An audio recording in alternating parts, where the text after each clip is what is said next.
প্রায় 4 বছর পর বৃহস্পতিবার ও শুক্রবার 2 দিনের ভারত সফরে আসেন রাশিয়ার প্রেসিডেন্ট ভ্লাদিমির পুতিন। তবে দুই দেশের বন্ধুত্বের সম্পর্ক দীর্ঘদিনের। এবারের সাক্ষাতে এই বন্ধুত্বেরই উজ্জ্বল কিছু নিদর্শন পুতিনের হাতে তুলে দিলেন ভারতের প্রধানমন্ত্রী নরেন্দ্র মোদী।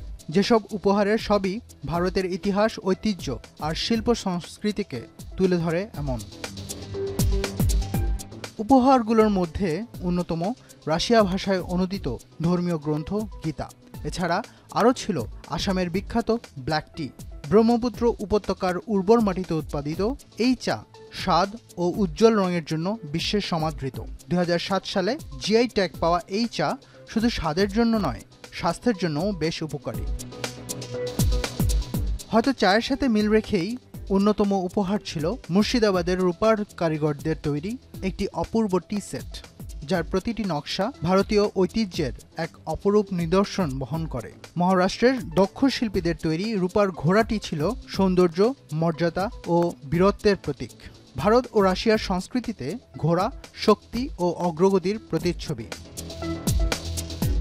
আগ্রার মার্বেল চেস সেট ছিল পুতিনের জন্য মোদির আরেকটি বিশেষ উপহার।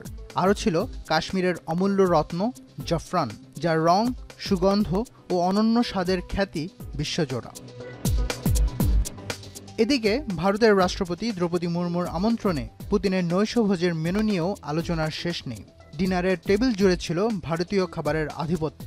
নিরামিষের পাশাপাশি ছিল জাফরান পোলাও, আচারি বেগুন, তড়কা দেওয়া ডাল, মগজ নান সহ বাহারি খাবার। ডেজার্ট ছিল বাদামের হালুয়া, কুলফি, সন্দেশ সহ আরও নানা কিছু।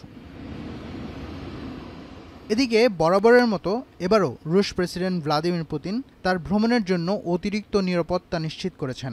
এরই অংশ হিসেবে পুতিন নিজের বুলেট প্রুফ অরাস সেনাট লিমুজিনটি ভারতে পা রাখার আগেই মস্কো থেকে পাঠিয়ে দেন।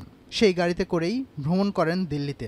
গাড়িটিতে গ্রেনেড প্রতিরোধী, জরুরি অক্সিজেন, আগুন নেভানোর ব্যবস্থা সহ আধুনিক সব ধরনের ব্যবস্থা রয়েছে।